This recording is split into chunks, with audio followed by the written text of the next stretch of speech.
Hello and welcome back to the Delve podcast. Today we're going to be talking about let's normalize spiraling a bit. I'm Allie. I'm a staff therapist here at Delve Psychotherapy of Chicago. And I'm Adam. I'm the executive and clinical director at Delve. Help us spread the word with this podcast. We're not trying for fame here. We don't plan to run any ads.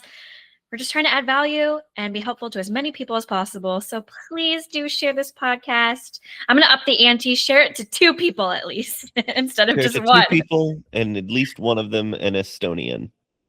We're trying to hit all the countries here with this podcast. Yeah. Here at Delve, we offer individual, couples, group, and family therapy. So if you're interested in a free consultation call, head on over to delvepsych.com. That's DELVEPSYCH.com. And we're also in the Substack game at delvepsych.substack.com. I'm starting to have more ideas for Substack than time to write them, but whatever. They're in there. They're in draft form. Hey, that's good because I feel like half the time, like the biggest battle is just like coming up with ideas, coming up with topics. So yeah. Well, we've written a couple recently that were fun, bouncing around to a few different topics. So I get the sense that there's a couple different audiences for it. Sometimes it's like the academic professor type, and then sometimes it's much more kind of the general population. So perhaps I should have had 2 blogs, but I don't know. 2 blogs, 1 stone or whatever. I've never heard that phrase before, but yeah, it works. 2 blogs, 1 stone. If you're watching us on YouTube, Adam has a very long quote behind his head. We will get to that later, I promise, but I'm sorry if it's distracting. It is distractingly tiny. I personally have to squint to really read it today, but it's sure to be a great quote. Can you read it? Sure. Yes. If I sit this close. Yes. Okay. Great. Okay. So Adam, this topic today was your idea, or I don't know if it was given to you or if this was something that just came from your own brain parts, but let's normalize spiraling a bit. Yeah. Well, this is definitely something that's near and dear to my heart. I think that we are rather, there's kind of 2 big camps I see right now. One is the you have to accept whatever emotionality I display at you, no matter what. My feelings are valid and you can't undermine them. That's one camp. The other camp is very much the type to kind of suggest that they shouldn't be having much emotionality at all, and any display of emotion is problematic. So to be upset is to have essentially failed to master your mental health, if you will. So you'll hear a client say something like, I had a panic attack. Damn it. I thought I had been making progress. And It's you could imagine from the kind of like first pass perspective, how we could get there and why that might seem like a reasonable approach, but I'm sorry, why does having a panic attack mean that you haven't been making progress? Right. I wonder if for some people, they feel like the goal of therapy is to just end up being completely stoic and never being bothered by anything, never having any sort of emotional reaction to anything, just being able to like be zen no matter what the circumstance. And I just feel like that's so unrealistic. Right. And it's super gendered as well, right? Like typically, historically, who were we trying to get to chill out? It was the men of my gender, the people of my gender, trying to get women especially, and anybody who was non-male identified, to stop displaying emotion. And you see that history throughout so much of psychology, psychiatry, etc. There was a long-standing, drive really to try to silence women's emotionality. And I think that there's still an internalization of some of those ideas in our culture today, where there are those kinds of phrases and sayings and such that you will hear about how do people respond when a woman displays emotion. They tend to be rather punitive. They tend to be rather judgmental. Yeah, like, oh, there goes that blubbering woman again, you know, like she can't handle it. She's on her period or whatever, you know, like, very, very Extremely insulting. pejorative terms, right? Yes. And is it, do you think just because men, the men that are saying these things are just uncomfortable, like, witnessing that kind of emotion, uncomfortable being around that kind of display of emotion, and they just don't want to handle it or experience it, so they're like, stop. Well, then I think it was very much emotions are not really a thing to be explored for anyone and by anyone. That Right. was the kind of so you would also hear this kind of bestowed upon children, that the children shouldn't have emotions, they should behave, they should be silent, etc. Yeah. But now I feel like the entirety of culture has grown rather uncomfortable with most emotions.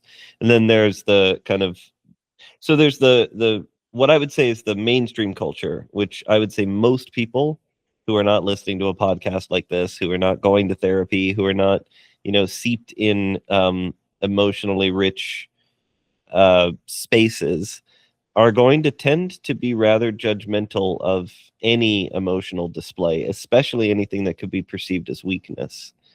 And then there's the counterculture, which is exceptionally open to all emotions, and all emotions are valid and everything is valid, which is often where you end up getting the reverse of the argument that I'm trying to make today, becoming important. It's like, sure, we can normalize spiraling, but don't just only spiral, and also take responsibility for the impacts of your spiraling, if you will. Yeah.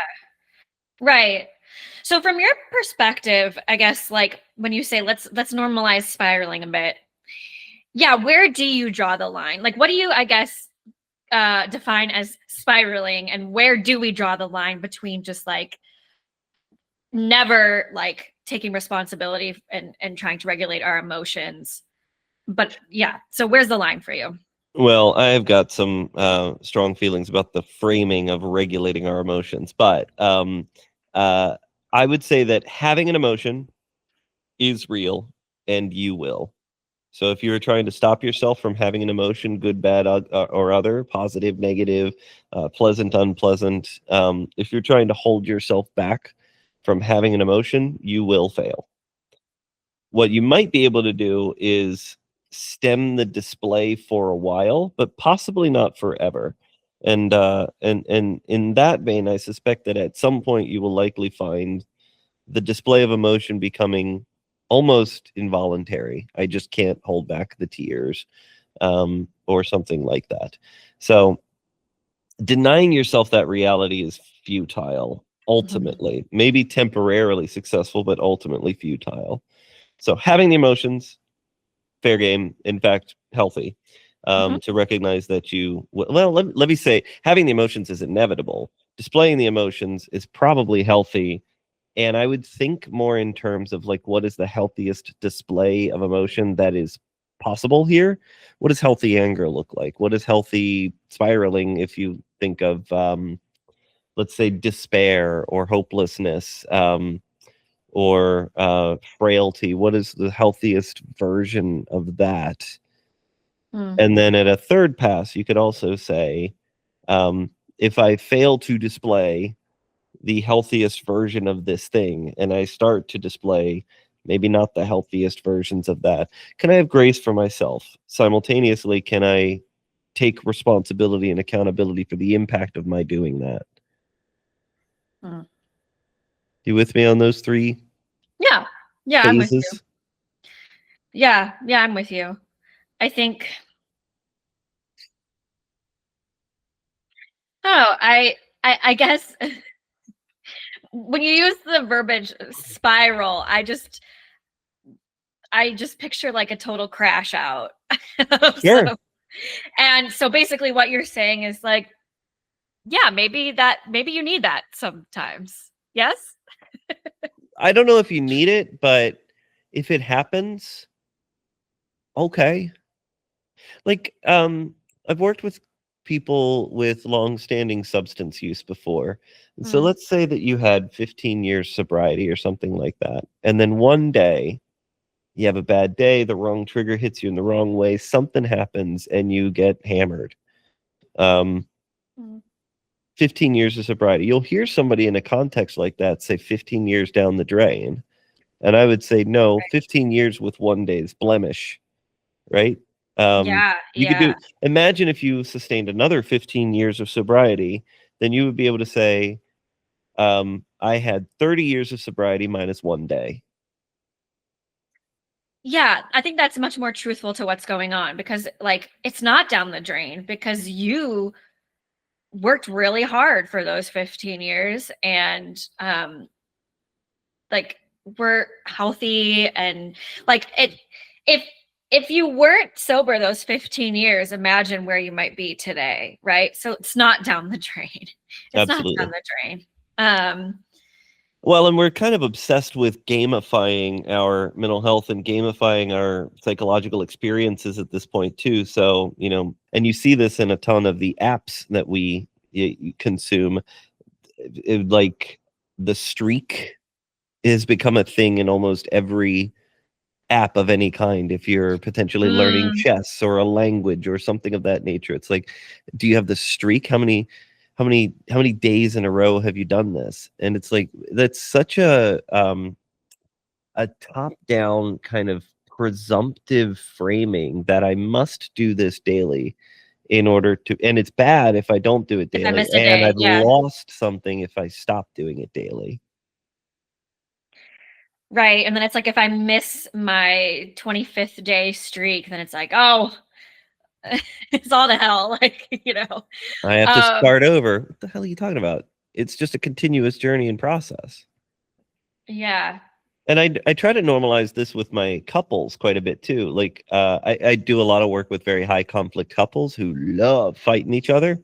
And so a lot of it is teaching them the restraint to stop fighting each other.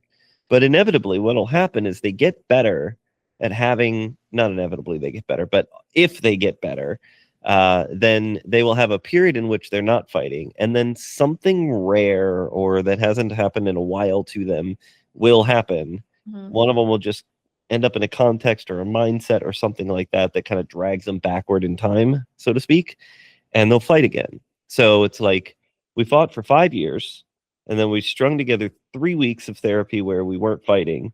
And then in week 4, we got in a really bad fight. And earlier in my career, I would often find that that was the moment that the couple would break up because they would narrativize that as say, it's hopeless, nothing's changed. I'm like, I'm sorry, you just had 3 weeks where you didn't fight for the first time in 5 years. And then you fought once. And your narrative about that is that you can't change. You just changed. And Yeah. then There has been happened to progress. extinction burst for a second. Come on. Yeah. No, that's such a good perspective. Um, We're way too hard on ourselves. Our clients are way too hard on themselves. And progress is messy and circuitous and non-ideal. yeah. You might spiral sometimes. It's okay. It might happen. I don't Um, want you to have a panic attack, but if you do, you didn't fail at anything. mhm. We'll probably be able to get to a place where you have them a little less often. But I've also had clients who had panic attacks and eventually were just sort of like, yeah, eventually, every so often I have a panic attack. It's not that big of a deal. It sucks. I don't Yeah. want that to be, but like some degree of acceptance over our um, emotionality really helps us to have some power over it too, insofar as we can. Right. Because then I think like it doesn't help to put shame on top of like, um, oh man, I had a panic attack. Like I can't hold it together. I'm out of control. Like, like that's just a whole bunch of shame on top of having, an emotional reaction that, maybe it was a really hard moment in your life. Sure. And then, of course, on top of that, you've got the pressure that you'll see from others. So you start to mention to people that you're stressed about something. They'll start to suggest to you how you can stop being stressed about it. And it's like, I'm sorry, I'm not allowed any level of stress anymore. I can't Yeah. talk about. I can't like what? What are we doing? About this thing that's like as stressful, and it's valid that I feel stressed about it. Sure. Yeah. So often. I don't know if you can, this might be a whole podcast episode in itself, but you kind of mentioned a little nugget earlier about how you have some qualms with just the idea of emotional regulation in general. And I was wondering if you wanted to speak to that a little bit.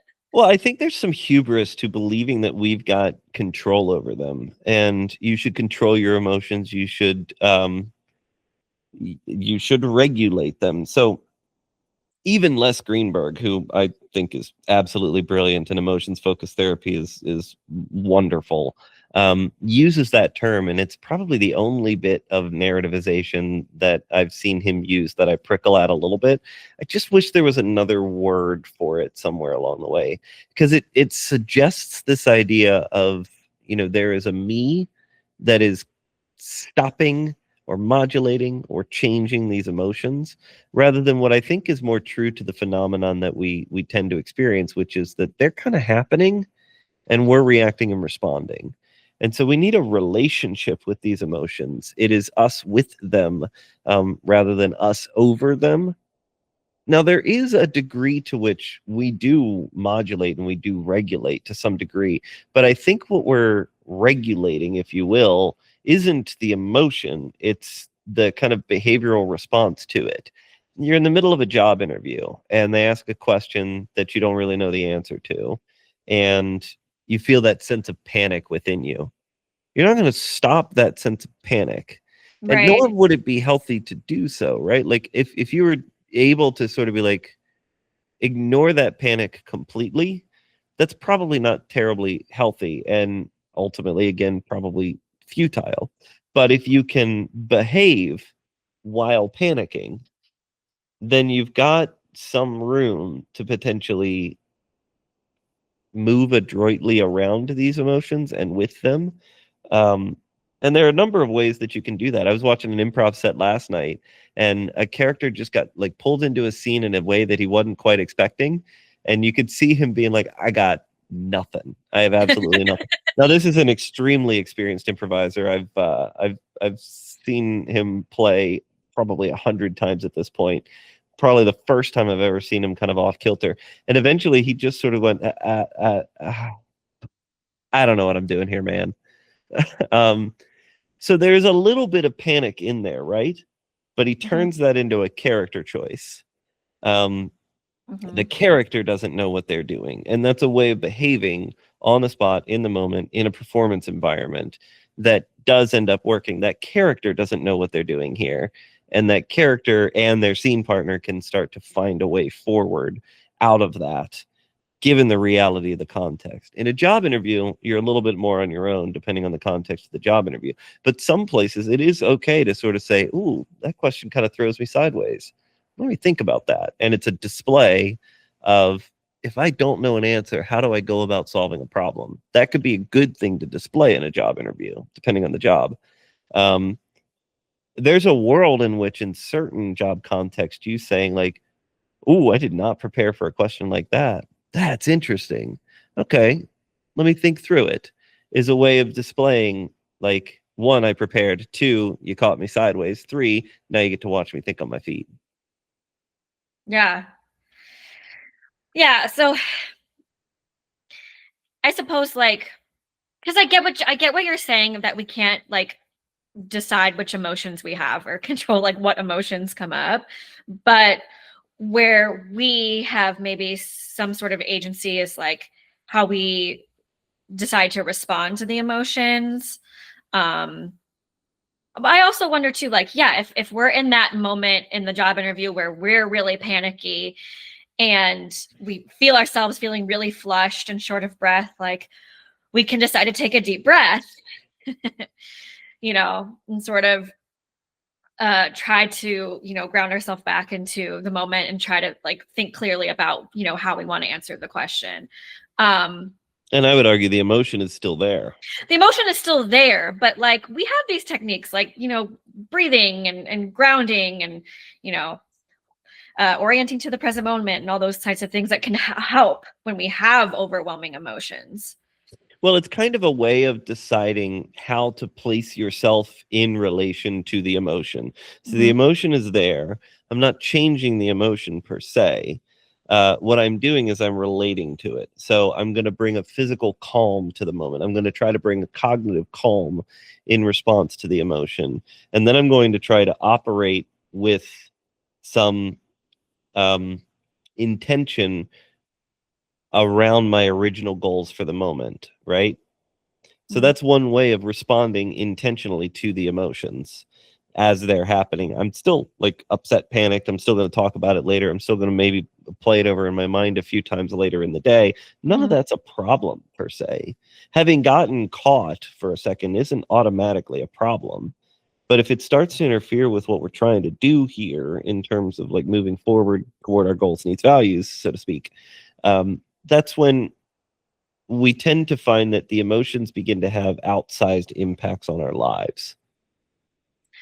Yeah, like for instance, like you're sitting in this interview, you really, really want this job. It's really important to you.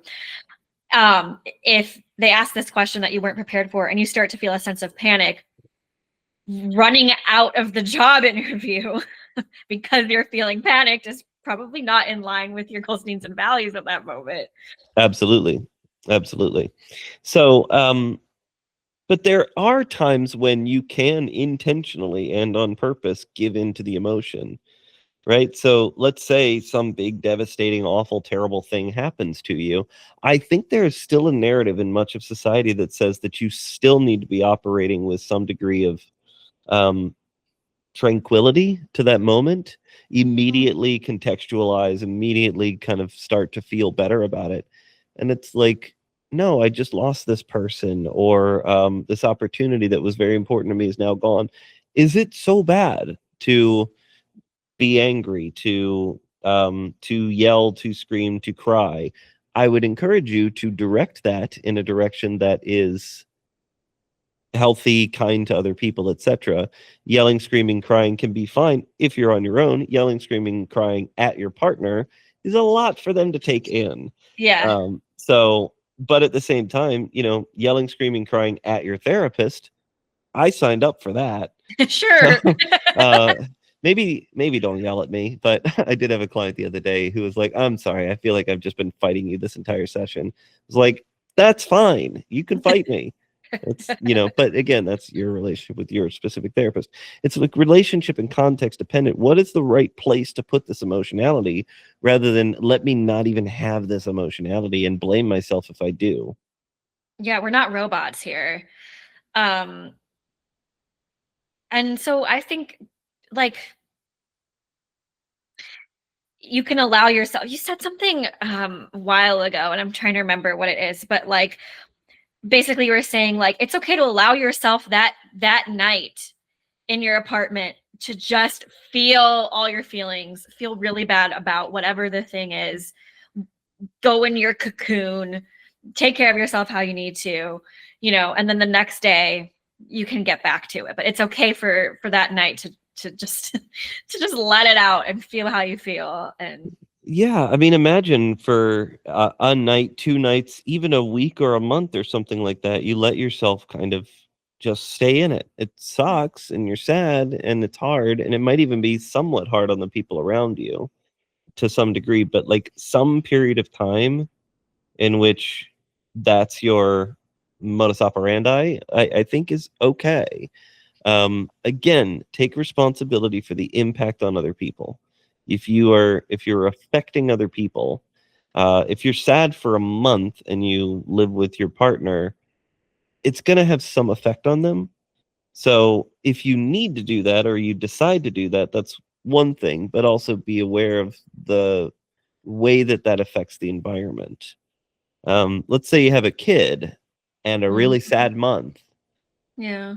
Talk to the kid about what's going on with you in some form or fashion. You don't need to dump on them, Right. but you could sort of say, Dad's just having a little bit of a hard time at work, but he'll figure it out. Um, or Dad gets sad sometimes, and it's okay to be sad sometimes. That's a way. That's a way of teaching the kid that some of these emotions, that all of these emotions are valid and real, and they can be sad sometimes. Let me show you what it looks like to be sad in a healthy way. Let me show you then what it's like to get out of sad and move forward with your life, or be sad and move forward with your life anyway at the same time. Yeah. Yeah. We've So, oh, go ahead. we've Go ahead. I'm sorry, but like we've fused together the emotions and the behaviors. They're two separate things. You are welcome to think one thing, feel another, and do a third. They're three different processes. Right. We've talked about this idea of people saying, well, I couldn't help it. I was so angry. I just had to punch the wall. It's like, did you? No. You're about to spackle a wall. Deal with the consequences. Yeah. So moral of the story, it's okay to spiral a bit. It's okay. We're all human. We're not robots. And just also be cognizant of how that spiraling may affect the people in your life. Yeah, fix the wall, help your kid, fix your marriage. If your emotionality is affecting those things, then you got to take care of them too. But denying yourself the reality of these emotions is probably not the solve. Yeah. I'd imagine you would just push down so much that one day it would just explode. Yeah, I mean that's a pretty common motif. Yeah. All right. Moving on to the quote. This long, I think this takes the cake for the longest quote that you've put up there. I'll see if I can write smaller next time. Oh God. I'm gonna write a whole novel next time. Okay. If you do something easy in the pursuit of pleasure, the pleasure goes by quickly, but the shame endures. If you do something hard in pursuit of something good, the labor passes quickly, but the good endures. Yeah, so I think I know that this is a Stoic quote. I don't remember which Stoic it was. But I really love this idea, and I think a lot about it quite often. Do the hard thing. Do the hard thing in the pursuit of the good thing. And I think sometimes the labor is an emotional labor. I'm gonna remain steadfast in support of someone that's having a hard time. I'm going to be patient when I feel urgent because I want to support the circumstances or the broader goal of this other person. That kind of emotional labor too. Yeah. I really like this quote because I think oftentimes we are hesitant to do the hard thing in the moment because obviously we're resistant to feeling any sort of like discomfort. It's so much quote unquote easier to do the more simple, short-term pleasurable thing in the moment, but as you've said, I love this thing that you said in a previous podcast was, when you've worked with clients who experience like symptoms of depression and they just want to like stay in bed and they say, oh, it's just easier for me to stay in bed and not get up and do the things that are important to me. It's easier. And you said, no, I actually think it's harder in a slower kind of way. Yeah. And I really like that because, yeah, I think it's so true. Like the long-term gains from doing the hard thing in the short term, like that means a lot to you. The payoff in the long term, I think, is so much better. And rather than, sorry, go ahead. Well, but even if we don't make it about the outcome at the end of it, you get to be a person who lives their life by such terms, who continues to embody the pursuit of good things. Good in this context in a Stoic philosophy would be kind of virtuous. We might say respective to one's personal goals, needs, values, etc. But like you get to live with yourself as a person who lives this way. Even if you don't get the payoff at the end of the day, you still get to be that person. Right. Absolutely. You know that you chose the hard thing instead of just the easy, pleasurable thing in the moment that maybe wasn't in alignment with your goals, needs, and values. Yeah. Sorry to cut you off there. No, it's good. Yeah, I really like that quote. The Stoics, they had some good ideas. There's a lot there. There's a lot there. But I'll tell you as well, I think one of the things that I think about this quote that's a little incomplete in the modern era is now I think that we have so normalized pleasure seeking Yeah. that people will do the hard thing in pursuit of pleasure. Oh. And at the end of the day, they'll be at the tail end of that being like, I went to graduate school. I pursued this job. I made all the money, and this was an extremely difficult pursuit. And now I have all the things, and I'm sitting here unhappy. What the Yeah, hell? wasn't this supposed to give me huge amounts of pleasure at the end of all this? Right. And I Yeah. I think that because we've become so material, so excise oriented, so pleasure seeking as a society, that we forget this. It should be do a hard thing in pursuit of something good, virtuous, and I would say personally valuable as well. Yeah. For the modern context, is personally do something that you can believe in, and that's the thing to spend your time doing the hard thing on. Yeah. All right, Adam. This has been a great conversation. As always, if you're interested in our services, we offer individual, couples, group, and family therapy. Head on over to delvepsych.com, DELVEPSYCH.com for a free consult call. And head on over to our Substack. We have some great blog posts over there at delvepsych.substack.com. And we'll see y'all next week. Woo! Woo!